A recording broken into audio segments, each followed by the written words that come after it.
Hello and welcome to another Looney Tunes review video. If you are new to the channel, make sure you subscribe to follow my journey to review all 1000 classic Looney Tunes shorts and give this video a like as well. So this is a review for Shuffle Off to Buffalo, released in 1933. It's the 60th in the series and it's directed by Rudolph Ising, and there's an uncredited assist by Friz Freleng, according to the information I've been finding about this particular short. You can find this on the Looney Tunes Gold Collection Volume 6 DVD set. There is a HD version out there. I believe it's an extra on a Blu-ray on a related movie, but hopefully it'll be part of a major Looney Tunes Blu-ray set or thereabouts. Now, in case you haven't seen this one, I can't show you the full thing here due to copyright on YouTube, but there really isn't much to it. It's an early Merry Melodies after all, so it's basically a stork factory, and we see the doings of how they, process babies. All the while we hear Shuffle Off to Buffalo. I know, it's a big shock, right? First, you're going to hear just a brief snippet of an audio commentary I did before I had to take that down due to a request by Warner Brothers. After that, you'll hear some new thoughts from me. Then you'll hear from my good friend Manny Cruz, the 2D tenor, who will be discussing the actual title song itself. So, sit back and grab some popcorn and enjoy. We have here the first of what ends up being many cartoons in the Looney Tunes library involving storks and babies and whatnot, and there are definitely better cartoons than this that involve the theme, especially my favorite from Bob Clampett. So what we see now is pretty much a factory of babies with lots of repeated cycles of animation. I would imagine to cut costs, because we're getting close to the end of the harmonizing Looney Tunes stuff. We're very close. I think we're only 5 or 6 cartoons away from it finishing up, and one of the issues that harmonizing had were budgets. And you can see, aside from reusing animation from other earlier cartoons, they would also just run cycles a bit longer so they can save money on having to redraw things, which makes sense, of course. And, I guess this is one way to entertain all the babies. Have Eddie Cantor entertain. I mean, I certainly wouldn't mind Eddie Cantor entertaining me. Quite interesting stuff. You should, if you haven't listened to his songs, definitely give it a listen. So, Shuffle Off to Buffalo. Oh, so was it the commentary that was boring, or was it the short? I can't tell these days, But anyway, Blue, I appreciate you re-editing that for me. But here's some new facts about this particular short. So, the song itself, which of course is a very, very obscure title track, which, you never hear in Looney Tunes ever, right?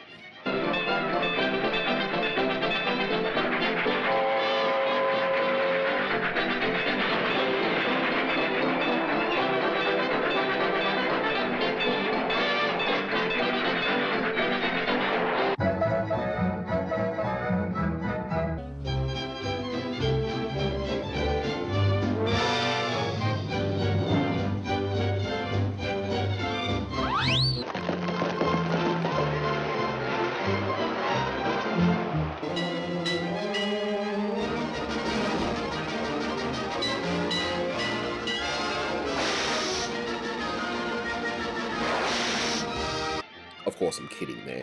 But my good friend Manny Cruz will discuss the actual song itself. But here are some other facts about this short once I looked into things further. Let's start off with the actual parodies that we see, the caricatures, if you will. So we see a brief scene with a Maurice Chevalier parody. So you'll see the, big lips on the bottom and that sort of thing. So Maurice Chevalier was parodied many times in Looney Tunes, and this is definitely one of the earlier times it's done. I know that Bosco had done it already before by this point, but yeah, it's Maurice Chevalier, who was a popular singer at the time. You have a brief shot of this just really loud baby. That's a parody of Joe E. Brown, who was an actor at the time, and he was well known for that giant smile, and of course it's parodied here, and it's pretty hilarious. He's actually parodied well more thoroughly in one of my favorite Buddy shorts, or probably the best Buddy short, Buddy's Bearcats. Don't at me, it's a great short, and I can't wait to get back to that one. More prominently, however, we see Eddie Cantor, who does, well, a lot of singing, which it's kind of weird in this short. The kids are demanding Cantor, and yet when he comes out and sings, the babies don't seem to be happy. I don't get it. But anyway, whatever. But Eddie Cantor was a huge movie star at the time, and vaudeville star, and most famously, he had lots of girls, and he always wanted to have a son. So this ain't the last time we're going to hear from Eddie Cantor in the Looney Tunes, that's for sure. Oh, yes, Mr. Cantor. You say you haven't got that boy yet? Well, if at first you don't succeed. And lastly, we do see an Ed Wynn parody, and Ed Wynn you might know of as the Mad Hatter in the Disney Alice in Wonderland animated film, and also in Mary Poppins. But you might be wondering, why has he got that fireman's helmet, and why is he on a fire truck? And that's because he actually hosted a radio show called The Fire Chief, and it was very popular at the time, and it was around from 1930. Now, you see a letter that says Mr. and Mrs. Nanook of the North, and that is a reference to a 1922 documentary film called Nanook of the North. I have not seen this particular documentary, but that's what it's referencing to. Now, one of the things that I wasn't sure of in the original commentary track, which Blue rightfully cut out because now I actually have the answer, so it makes more sense in this re-edit, but it's in regards to the Hebrew that's actually said, and the translation is Saturday, May 19th, send me 5 children, Mrs. Ginsburg. And then you hear a bit of dialogue between the baby and the old man, voiced by the same person, by the way, Johnny Murray, who does the voice of Bosco. And it's essentially translated to, how you doing? And the old man says, I'm just getting by. And I'm not going to even attempt to speak Yiddish, because I've also got the literal translation to it, so I won't even attempt that, but that's basically the translation. And when the stamp goes on the baby's nappy, or diaper as the Americans say, it says kosher. So there you are. So it's one of the mysteries that was solved since I recorded the original audio commentary. And now you're going to hear from my good friend Manny Cruz, the Toonie tenor, who's going to discuss the origins of this song. And of course, he's also going to discuss the Rhythmettes, who actually play a prominent role in this cartoon and many cartoons that you guys know. So take it away, Manny. Hi, everyone. This is Manny Cruz, the Toonie tenor, coming at you with another edition of It's Time for Manny's Music Time, with music trivia for you today. And today we're talking about the 1933 Merry Melody cartoon, Shuffle Off the Buffalo. A bit of a bummer to see that these harmonizing cartoons are coming to an end, because I really like the energy of the later Merry Melodies of this particular run. So let's talk about some music trivia. So when I was looking at the cue sheets for this cartoon, obviously the cartoon starts with the Merry Melody theme at the time, Get Happy, and then it's followed by the title track, Shuffle Off the Buffalo. And according to the cue sheet, there was a song called When I'm the President, but yet after watching the cartoon twice, I did not pick up on that particular cue at all. It said that it was sung. Everything that was sung was related to the title track. So I don't know if that was an error on the cue sheet or whatnot, but yeah, really all I hear is Get Happy and Shuffle Off the Buffalo. So what about the title track itself? So it's another song that comes from the 1933 musical 42nd Street, which, as we all know, a lot of Warner Brothers cartoons have used the music from that particular musical, like Shuffle Off the Buffalo, We're in the Money, the title track, so on and so forth. I spoke a little bit about that musical in some of the previous commentaries for the early Merry Melodies, so please go ahead and check those out. What I really like that Frank Marsalis did for this particular cartoon is that he stuck to that one song, the title track, and really ran with it and started playing around with the arrangement a lot. Changing the modality, changing some of the tempo, things of that nature. One part that sticks out in my brain, for better for worse, is the part when, I don't know, Father Time, the old man, whatever you want to call him, the guy in charge of delivering the babies, because we all know babies come from storks. I'm sticking to it. He gets a letter written in Hebrew, and what Frank Marsalis does is that he changes the music stylistically to reflect more music from, maybe I'm wrong on this, but similar in the vein of traditional Jewish music, stuff from Europe, things of that nature. Klezmer, maybe I'm saying the wrong terminology for the type of music I was thinking of. And this is kind of reflective of things that Carl Stalling and Milt Frank would do later on, that they would take the song itself and change it from major to minor, change the tempo, change the particular arrangement, playing around with the melody itself and making it more interesting than just having the same repetition of the melody over and over again, but like really playing around with it and making it more organic in the sense of the score.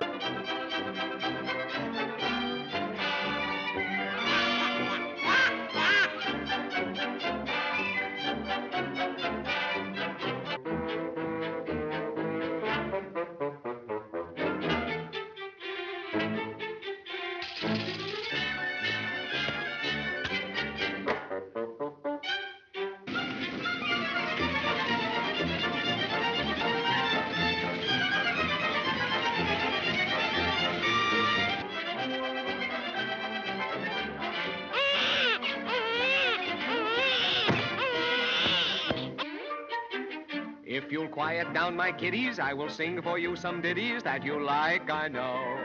Oh, walk the shuffle, shuffle up the buffalo. The title track itself, once again, it was composed by the team of Harry Warren and Al Dubin. I have more information about them. In particular, if you want to check out the commentaries for One Step Ahead of My Shadow and A Great Big Bunch of You, please check those out so you can get more information about them. Now, I want to thank once again Keith Scott for his wonderful, wonderful book on cartoon voice acting. Please go get it. If you have it, get it again. Why not? Sure. But but I do want to talk about the Rhythmettes. So who are the Rhythmettes? In the cartoon itself, the Rhythmettes provided the voices of the babies singing back to the Eddie Cantor elf. But the Rhythmettes have quite a pedigree in the world of animation. So who were they? The Rhythmettes were a vocal trio of 3 female singers, and they worked in several Hollywood animation studios, primarily at Warner Brothers, Disney, and MGM. In particular, around this time, 1933, the Rhythmettes were the voices of the 3 little pigs in the very famous Disney cartoon. They were also on radio on the very popular Al Pierce and His Gang radio show. Those of you that are familiar, Al Pierce played the character of Elmer Blurt, the bumbling salesman that the phrase a hope comes from. In particular, the first cartoon that I think of, for better or for worse, is 1938's Jungle Jitters, that features a caricature of the character that Al Pierce played. Going back to the Rhythmettes, they had 3 members, a trio. The ones that we really know are Mary Motor and Dorothy Compton. And I want to give a shout out in particular, once again, to the incredible blog from Don Yaup, the Tralfaz blog. Please check it out for tons of great animation history for Warner Brothers, for Hanna-Barbera, and for other studios. I just want to read off just some of the cartoons that the Rhythmettes have performed on. So the first one that they did for Warner Brothers was actually Red-Headed Baby in 1931. But some other ones that I've probably spoken about, you have You're Too Careless with Your Kisses, I Wish I Had Wings, A Great Big Bunch of You, The Shanty Where Santa Claus Lives, Young and Healthy, Shuffle Off the Buffalo, and The Dish Ran Away with the Spoon, which I will be doing a commentary for very soon. And those were the ones that they did during the harmonizing years. But once they switched over to Leon Schlesinger Studios, they did a lot of cartoons up until the end of the 30s. So some that I'm just going to read off from Warner Brothers that I could think of. You have I've Got to Sing a Torch Song, Sitting on a Backyard Fence, Honeymoon Hotel, the first Merry Melody, first Warner Brothers cartoon in color, How Do I Know It's Sunday, The Girl on the Ironing Board, Shake Your Powder Puff, Those Beautiful Dames, Pop Goes My Heart, Country Boy, The Merry Old Soul, Little Dutch Plate, Bingo Crosbyanna, The Cat Came Back, Porky's Hotel, my boy Porky, and The Film Fan. And I believe The Film Fan was the last one that they did for Warner Brothers. Again, they worked on MGM cartoons with harmonizing, I believe, since they already had an established relationship with them, and they also worked with Disney. So that pretty much sums up my thoughts for the 1933 Merry Melody, Shuffle Off the Buffalo. So you are not going to have me rambling for quite some time because there was not much to talk about. There was really only one song in this one, but it was cool to dig a little more into the Rhythmettes. I love their, whenever I watch those Merry Melodies from the 30s, and now that I see The Film Fan, I remember watching that not too long ago, just hearing how awesome and how beautiful those harmonies are from those 3 ladies. So Rhythmettes, thank you so much for your wonderful singing and for the wonderful work you did many years ago. So thanks once again, folks. I hope you enjoyed this one. This is Manny Cruz, the Toonie Tenor, signing out, and have a great day. Thank you, Manny. So, in watching this short, it's pretty apparent that comparisons will be made to a Bob Clamper cartoon called Baby Bottleneck, which is a favourite of mine. I absolutely love that cartoon.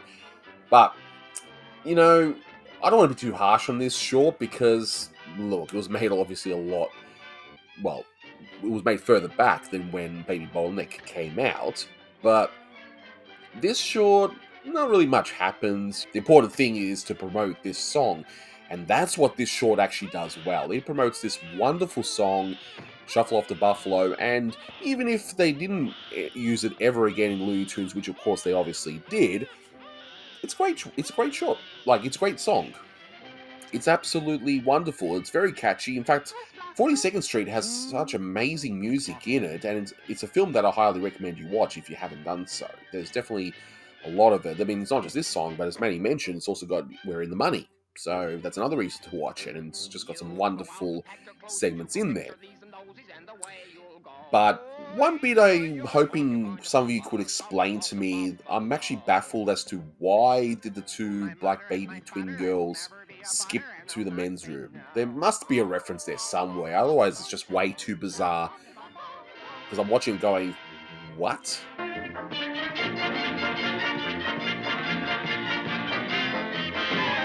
But all in all, look, it's a harmless little short, it's got fun music, yeah, some of it's weird. In fact, a lot of it's weird if you really think about it, like how does this main character even run the entire operation like that, but whatever, you're not meant to overthink these things, like I'm certainly doing right now.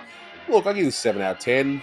It's a fun, bouncy, I guess harmless cartoon.